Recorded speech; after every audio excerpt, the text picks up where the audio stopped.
Boa tarde. Nesse segmento do Visão Libertária, vamos ao artigo escrito por Kaique Rudi, revisado e narrado por Peter Turguniev. Coronavírus, as informações que o governo chinês não está te contando. 400 milhões de pessoas estão em quarentena nesse momento, confinadas dentro de suas próprias casas com permissão apenas para sair em caso de compras essenciais. 3 províncias, que são 3 estados inteiros lá da China, 60 cidades, 400 milhões de pessoas sob o regime mais severo de bloqueio chinês.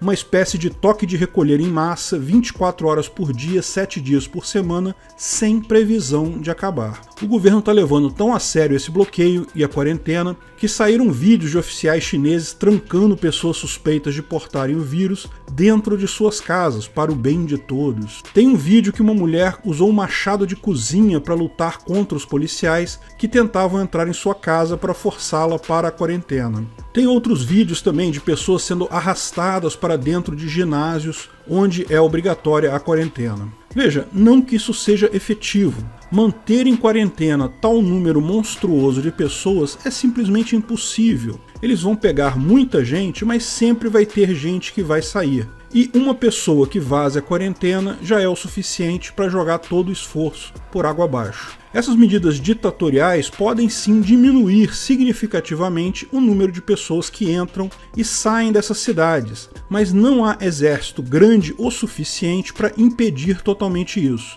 E as pessoas com maior chance de estarem infectadas, aquelas que, por exemplo, moram próximas de pessoas infectadas, são as que têm um maior incentivo para burlar a quarentena.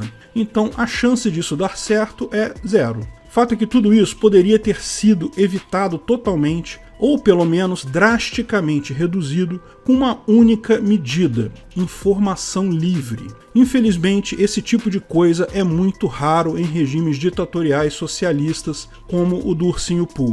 A Ursinho Pulândia conseguiu sobreviver com uma ditadura socialista mais tempo que Stalinlândia, também conhecida como União Soviética. Justamente porque, a partir de 1976, quando Deng Xiaoping assumiu o poder na máfia chinesa, ele percebeu o erro dos soviéticos em reprimir o livre mercado. Ele percebeu que o problema do cálculo econômico é real, então ele buscou justamente abrir a economia. Lógico, não foi um ato simples, foram inúmeras medidas paulatinas de abertura que duraram desde a década de 1970 até 1990. Hoje, em termos de mercado e propriedade privada, a China tem políticas muito mais liberais que Banânia, por exemplo. Infelizmente, liberdade pela metade não é liberdade.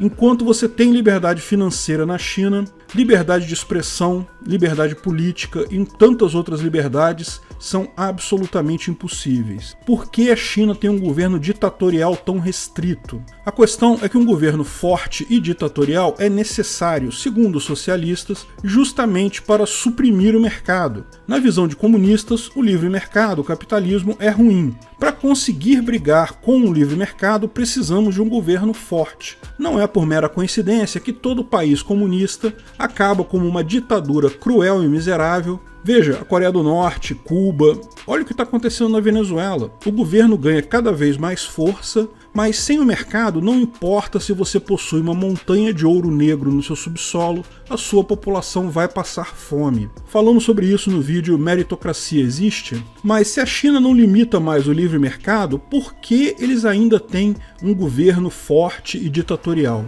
Precisar não precisa, mas lembre-se, governos sempre tendem a crescer. O máximo que se pode almejar é que cresçam pouco. A desculpa que eles falam para eles mesmos e para o gado de lá é que o governo grande e ditatorial é mais eficiente como governo do que a democracia. A propaganda do Ursinho Pooh pega exemplos de brigas democráticas na Trumpilândia e mostra: olha o Trump brigando com a Hillary, como eles perdem tempo nessas discussões horríveis. Pega a propaganda do Lula brigando com o Bolsonaro, olha só, eles ficam engalfinhando um com o outro. Muito melhor o nosso sistema em que só tem um partido e todo mundo tem que obedecer ao Ursinho Pooh. O problema é a falta de liberdade de informação, liberdade de expressão. Como já explicamos inúmeras vezes, ninguém consegue controlar uma população exclusivamente com violência. Isso é um engano, é uma armação. Violência é simplesmente caro demais se tiver que ser usada contra todas as pessoas o tempo todo. No máximo, ela dá conta de algumas pessoas que saem do controle. Governos só conseguem controlar tal população enorme porque controlam a informação. Só que não estão conseguindo mais. Li Weilang, um oftalmologista da cidade de Wuhan, percebeu o problema do novo vírus ainda em dezembro de 2019 e mandou um e-mail para colegas médicos dizendo: olha, tá rolando uma infecção grave aqui, tá muito parecida com a SARS. Se cuidem, usem máscaras, luvas, material para evitar infecções. Veja, profissionais de saúde são muito mais sujeitos a serem infectados do que o público em geral, porque eles têm que lidar com as pessoas que estão doentes. Então, o aviso de Li não tinha por objetivo espalhar rumores, comprometer o governo, nem nada desse tipo. O objetivo era apenas alertar os médicos amigos dele para que eles evitassem o problema. Veja, a preocupação do Li também era a preocupação dos colegas médicos dele, então eles repassaram essa informação para outros médicos, num exemplo claro de como a informação descentralizada funciona e é efetiva. Certamente muitos médicos chineses conseguiram se salvar até aqui porque seguiram essas recomendações básicas de se cuidar, muito antes de avisos formais do governo de que havia de fato um problema. Quem não foi avisado e teve contato com pacientes provavelmente acabou infectado. E se muitos médicos chineses tivessem sido infectados, claramente a capacidade de tratar os demais doentes seria afetada. Ainda é cedo para saber exatamente o que aconteceu, mas pode muito bem ser o caso dessa mensagem do Li ter sido a coisa mais importante de todas que aconteceram até aqui para a solução do problema. Lógico, em algum ponto, os médicos começaram a espalhar a informação para todo mundo, familiares e amigos. Se tivessem conseguido simplesmente fazer essa mensagem circular em toda a China, no início de janeiro, que foi quando ela circulou, quando os casos se contavam ainda em poucas dezenas, provavelmente pessoas tomariam mais cuidado, passariam a usar máscaras, evitariam lugares lotados, lavariam as mãos com mais frequência. Sim, esse tipo de coisa certamente afetaria a economia. Pessoas comprariam menos, o comércio seria afetado, teria dificuldades em vender. Fato, seria ruim para a economia local. Mas é bem possível que, com todo mundo conscientizado bem no início, a velocidade de propagação do vírus estaria bem menor agora. Infelizmente, algum amigo do amigo recebeu a mensagem e dedurou ela para o Partidão no início de 2020. E a polícia bateu na porta do médico, o Li Weilang, que foi levado para uma delegacia, obrigado a mandar mensagens desmentindo a mensagem anterior e assinar papéis se comprometendo a não mais falar sobre o caso. Até os amigos dele, o primeiro círculo para quem ele repassou a mensagem, precisaram também fazer isso. Foram todos chamados à delegacia e obrigados a assinar esses termos. Por que isso? Porque o governo se recusava, na época, a reconhecer o problema. E por que ele se recusava a reconhecer o problema, eu não sei. Tem um vídeo aqui no canal que eu falo do caso do laboratório que existe na cidade de Wuhan e que seria potencialmente uma origem desse vírus. Mas pode ser simplesmente pelo fenômeno do burocrata que não quer levar mais notícias para o burocrata superior. Aconteceu a mesma coisa com o SARS em 2003, que também foi acobertado nos primeiros dias. Mas veja, não sou só eu que estou com o pé atrás nessa história, tá? A Casa Branca solicitou a grupos de pesquisa do governo americano para investigar a origem desse vírus. Pode não ser nada, mas que é estranho é. Não deixe de ver o outro vídeo. O vírus tem origem em morcego, mas não tem morcego no mercado de Wuhan. Mas o morcego era um dos principais linhas de pesquisa de coronavírus no laboratório de Wuhan. O mais provável é que, em alguma sala do governo de Wuhan, no início, na virada do ano, teve uma reunião muito parecida com aquela reunião dos burocratas do Partido Comunista e técnicos que todo mundo viu na série Chernobyl. No final das contas, o partidão é mais importante que as pessoas. Técnicos são importantes, mas não têm a visão do todo. Em regimes ditatoriais, quem manda é o burocrata, não o técnico. E esse tipo de filme sempre acaba em tragédia, todo mundo sabe disso. O fato é que, mesmo epidemias muito sérias têm o chamado período dourado, em que você já sabe a gravidade daquela epidemia, mas ainda é possível controlar o seu espalhamento por meio de quarentena e cuidados básicos. Porém, esse período, que teria sido no final de 2019 e início de 2020, foi desperdiçado pelo partidão do Ursinho Pooh, e depois dele, quando já existia um número enorme de casos, tudo fica mais difícil. A economia chinesa está mergulhando para o inferno, mesmo com a injeção de fortunas que a máfia de lá fez, mas o fato é que a censura do governo fatalmente leva todo mundo a duvidar das informações. Desde os primeiros números divulgados, há receio de que a coisa é muito pior do que realmente está sendo dito. Eu não vou nem falar o número de casos de hoje, porque os números estão subindo a todo momento e provavelmente são subestimados de qualquer forma. Mas se você notar a taxa de mortalidade e os números divulgados nos últimos dias, a série está muito estranha. Os valores da taxa de mortalidade estão impressionantemente similares. Sabe aquela hora em Chernobyl que os caras falam que a contagem foi de 3.6 roentgens e daí o técnico fala, então isso não é nada, 3.6 é muito pouco, se esquecendo que 3.6 é a capacidade máxima do aparelho. Pois é, a impressão que dá é que eles fixaram o número máximo admitido de mortes, e então eles calculam o número de mortes e de infectados aplicando o percentil de 2%, que é o máximo de mortes permitida pelo partido. Taxas tão parecidas assim são incomuns em epidemias, principalmente mantendo essa constância impressionante de ter o mesmo valor dia após dia. A sensação que o número está sendo escolhido e decidido a dedo por um burocrata é tentadora, no mínimo. Mas, mesmo diante desse ambiente de repressão absoluta, pessoas tentaram fazer jornalismo na China. Fang Bin é um jornalista de internet, começou a fazer gravações pela cidade de Wuhan,